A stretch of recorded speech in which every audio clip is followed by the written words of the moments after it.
Welcome back to Just Chattin', and this is the series of videos we do on Thursday and Sunday evenings just for entertainment.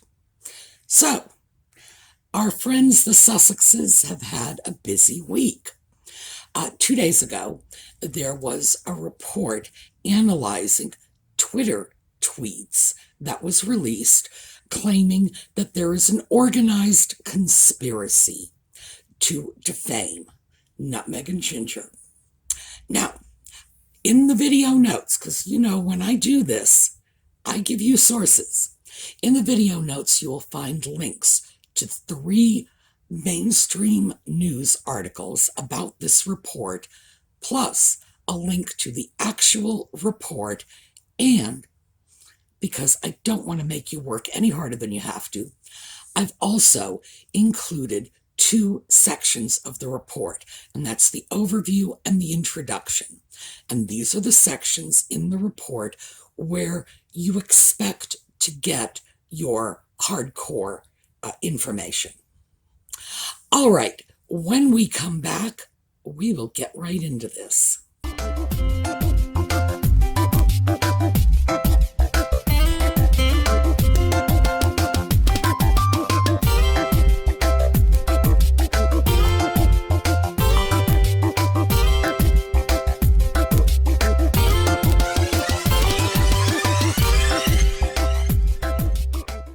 Okay, so I have one of the articles. I printed it out. It's in front of me. This one came from Buzzfeed and was written by a woman named Ellie Hall. Now, save this little tidbit for later. Ellie Hall, on June 1st, also wrote a story titled "Prince Harry is Contradicting Himself." And the subheading is "An examination of interviews that Harry has given over the years shows inconsistencies and omissions in the story he is now telling the world." I read that article, by the way. It's very interesting.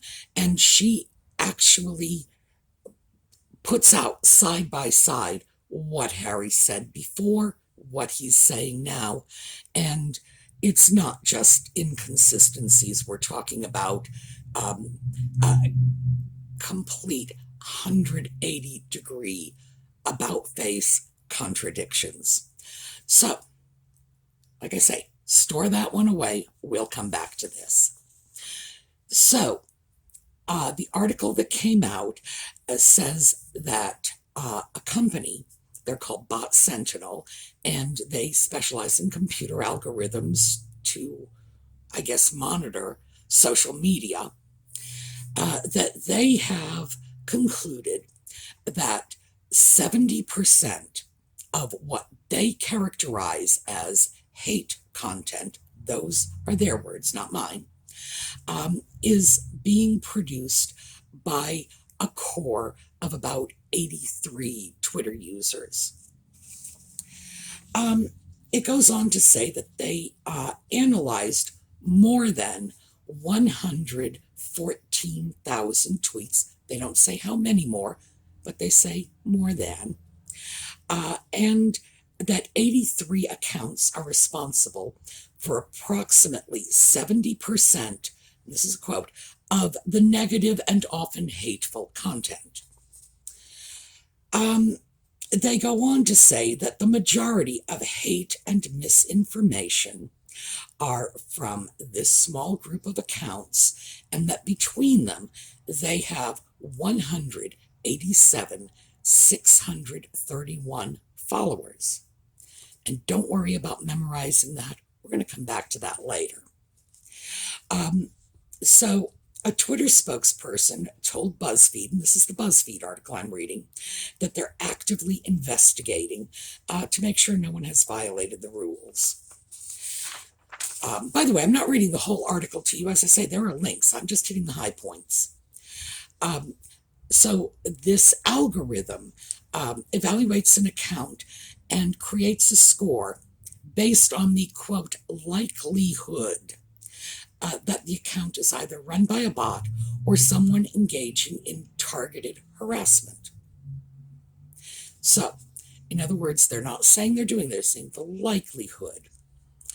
The CEO of Bot Sentinel, his name is Christopher Boozy.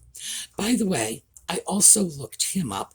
I could only find information about him on LinkedIn, and it shows that he is strictly a computer person. So this is not someone who has a background in statistics, research methodology, sociology, psychology, any of the sciences you would expect a person to be familiar with in order to credibly produce this sort of report. He said, speaking about the people creating the critique of Harry and Nutmeg, are these people who hate her? Is it racism? Are they trying to hurt Harry and Meghan's credibility? Your guess is as good as ours. Now, the reason I wanted to share that quote with you is, as you can see, they're already framing the dialogue. They are not saying it's people who hate her, it's racists, it's people destroying the credibility.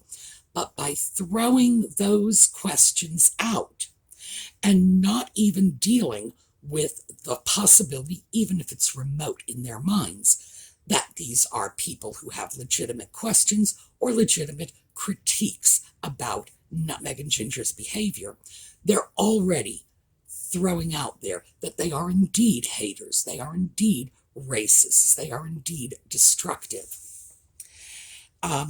Furthermore, at a later point, when he talks about how they are organizing these accounts, he says, and this is a quote, "This level of complexity comes from people who know how to do this stuff, who are paid to do this stuff." In other words, he is saying that the people who are in charge of these Twitter accounts are in reality people who are paid. I have no idea where he comes up with that conclusion, but they are being paid to do this. They are professional trolls, in other words. There is not even a pinch of evidence anywhere to support this conclusion of his. And I want to make that clear going in. He also said that they pair their negative content about Harry and Meghan that violate the terms of service with positive comments about other members of the royal family, particularly Harry's brother and sister-in-law, the Duke and Duchess of Cambridge. So, furthermore, he's saying that people are only saying nice things about William and Catherine to disguise the fact that they're saying mean things about Nutmeg and Ginger. I am blown away by this. In the report, Bot Sentinel estimates the accounts have a combined potential reach of at least 17 million users. Now, remember, I gave you the figure before. That's over here. 631 followers. 187,631 followers, sorry. And now it's gone to 17 million. So I'm guessing that he has some secret arcane math that allows him to take this number and multiply it by 100. Well, actually 92. That's 17 million is in fact 92 times 187,000. You know I love the math. I don't know where that comes from. That is plucked from thin air. It is totally unsubstantiated. They find tweets with clear racial undertones, one calling for Meghan's death, as well as posts claiming that she faked her pregnancy and that her children were either born by a surrogate or are not real. So, as you know, I did a whole video about Meghan and her Archie doll, so clearly I'm thrown into the same category, and I really don't see how they can call this hate speech. Now, that is the essence. They're saying they have done an analysis.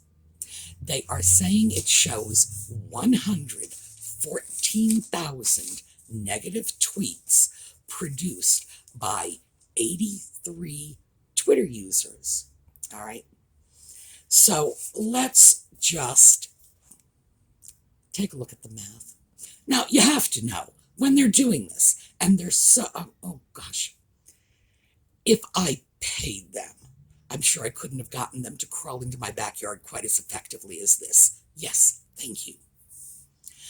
All right. Annually, Twitter has approximately 2 billion tweets. So, 114,000 negative tweets as a percentage of 2 billion is, and I'm going to put the number here because I want you to see it, 0.00006 of 1%. Just so you know how significant this is. Furthermore, these 83 accounts represent 0.0000005 tenths, or 5. It's actually 100,000ths of 1% of the overall Twitter users. Those are your percentages. So my first thought about this is these are numbers that no statistician would even consider numbers. It's 5/100,000ths of a percent. It's hard to even imagine that. That's what they're talking about. So my first question about this is, where's the harm? You are talking about an extremely small, past the point of being insignificant. You would need to multiply this by several hundred times just to get it to be statistically significant portion of Twitter users. What's the big deal? But given the fact that they're making a big deal out of it, let's take a look at this. Now, I'm going to give you just a quick view to do a thorough job of shredding this because it's so bad. I would probably spend days. So let's just hit the high points. 1, no methodology. I downloaded their report.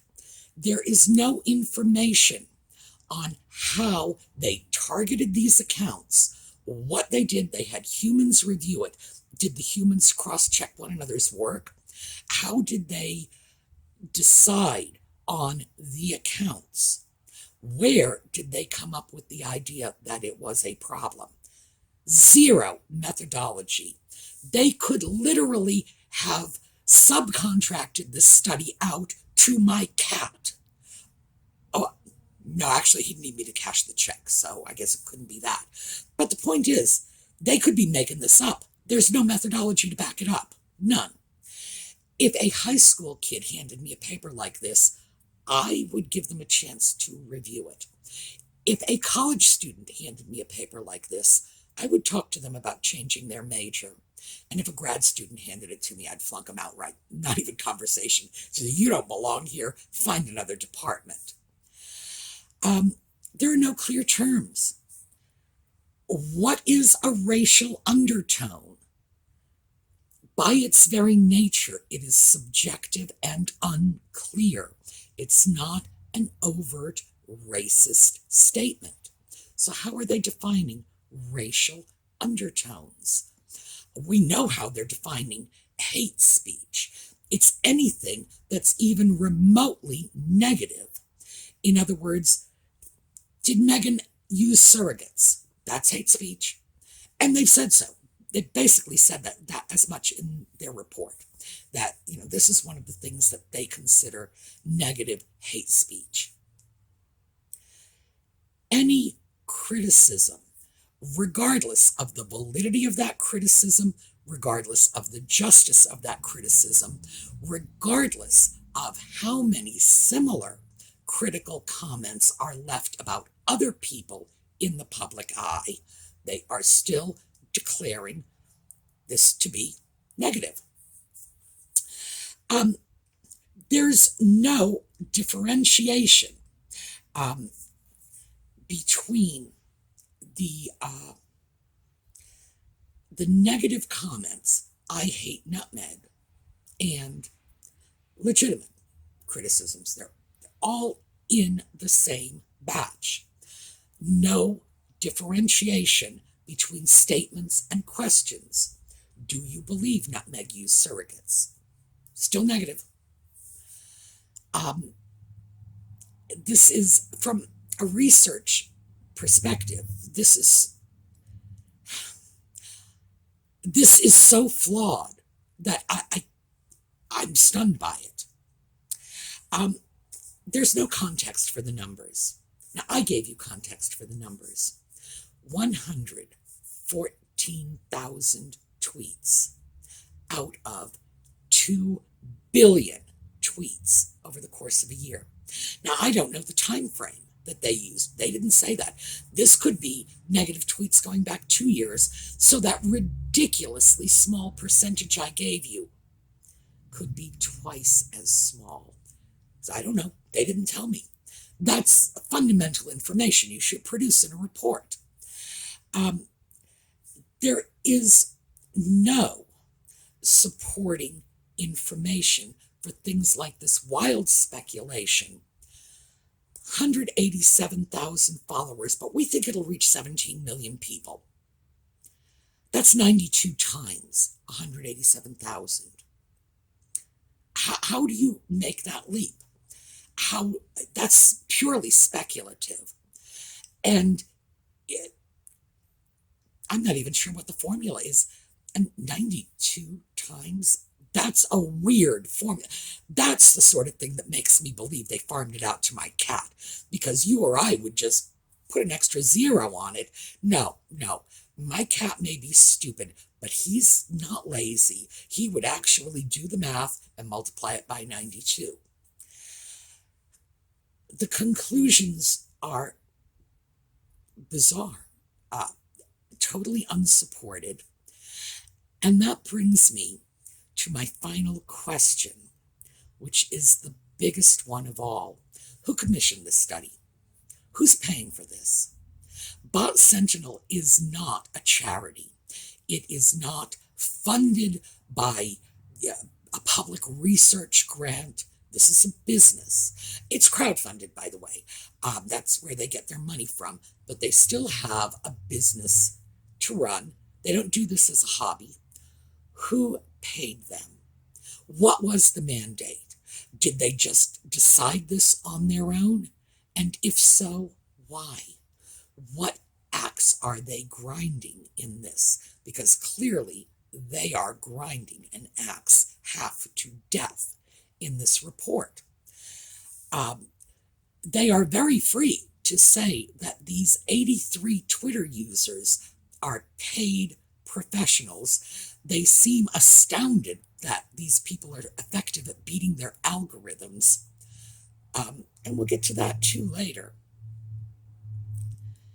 But they're not telling us who funded this research, who commissioned it, who paid for it, where was the impetus to research this in the first place. I have to say that having gone through the whole thing, it's just incredible nonsense. But this incredible nonsense is going to arm Nutmeg and Ginger. They are going to be able to say, look, we are the victims of a coordinated hate campaign. But there's no proof of that. Nowhere in anything I have read, and as I say, I've read the report, nowhere is there any evidence to indicate this is a coordinated hate campaign. The most they can say is that the people who do not like Nutmeg, now, and trust me, a researcher will tell you this is like, it's a baby mistake to make. Never confuse cause with correlation. Yeah. Just because I walk down the street and a window in a building breaks doesn't mean I'm the one who broke the window. It's that simple.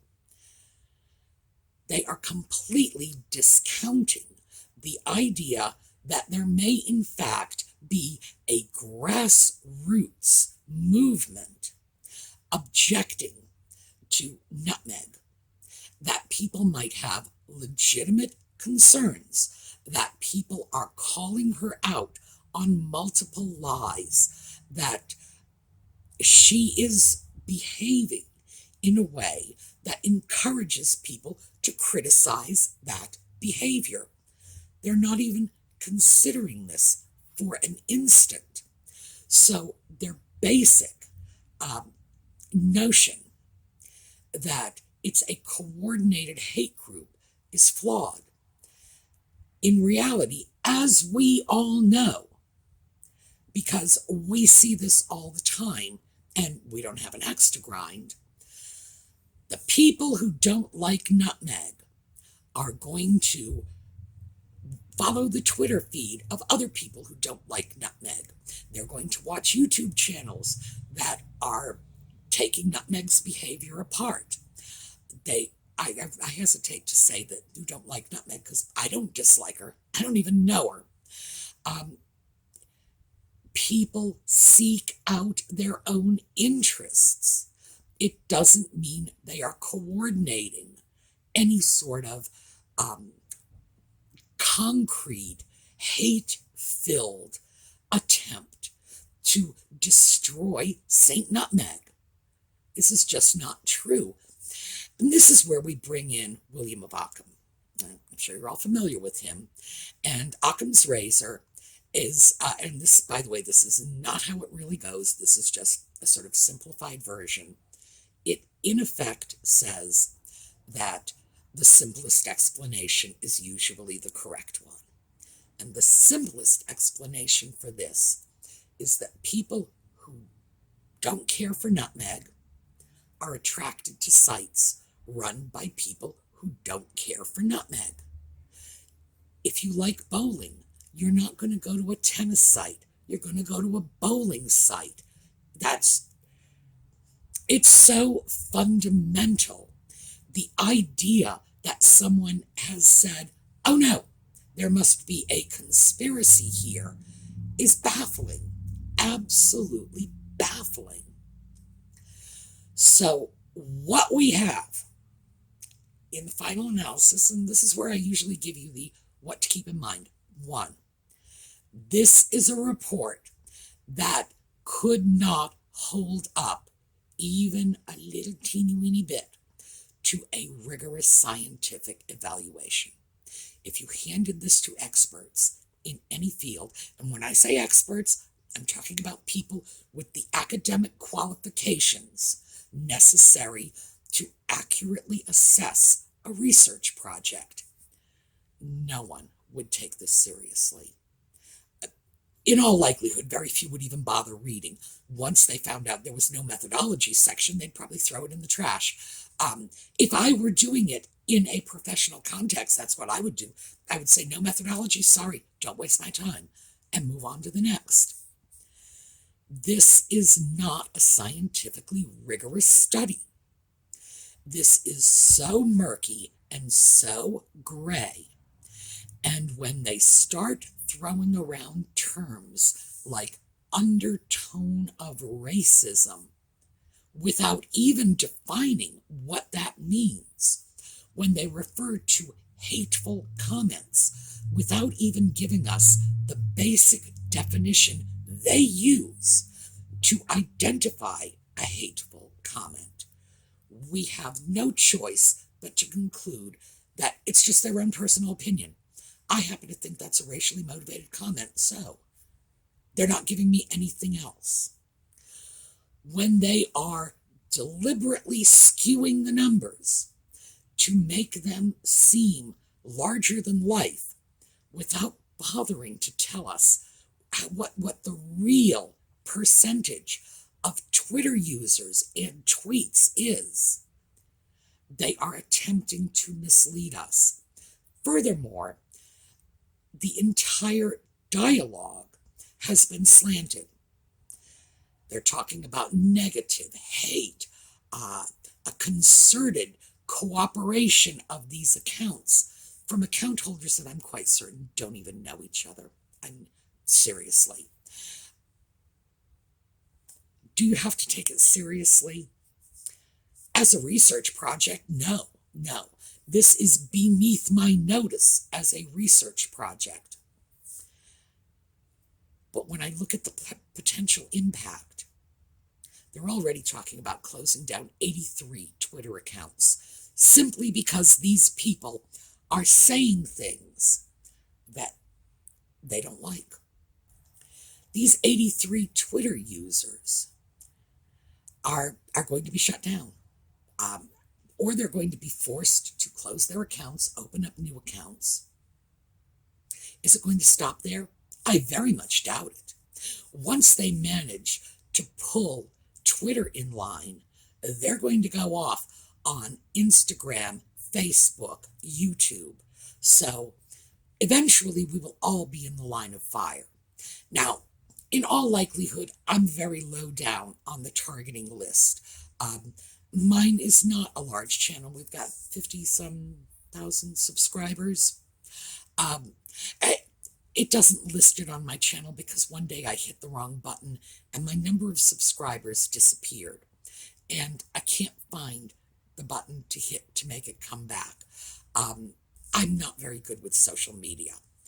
And so I'm low on the totem pole. Do I feel threatened at this point?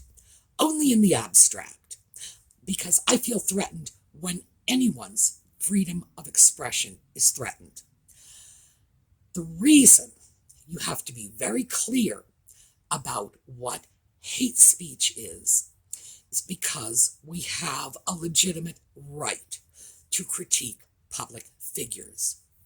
Now, the report, and as I say, I did read it, they list a number of comments.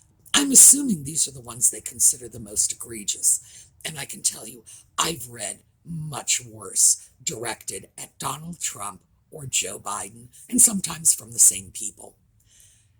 It's really a non-issue. It is. But they're turning it into one. And I think we are starting to see it unfolding now. We're seeing the early stages of it. They're firing the warning shots. Nutmeg and Ginger are determined to restrict our freedom of speech because they don't like what we're saying. So, I'm going to leave you with a quote from Voltaire, a very famous quote. I may not agree with what you say, but I will defend to the death your right to say it. And somebody really needs to send that quote over to California. All right, that's what I have. Oh, also, very quickly, I'm going to leave a post and I will pin the comments so it will appear on the top. And I want to show you how easy it is to trick these bots. So watch for that and you'll see. Now, the giveaways are still going on over at the Sumi Facebook page, and that's Sumi's Angels. The necklace I am wearing is one of the giveaways that will be, I guess this will be going out this week. So please go over, help me spread some holiday cheer, and on our way out, we're going to take a look at a happy little slideshow to clear this nasty taste out of our mouths. Have a terrific day. I will see you all on Sunday.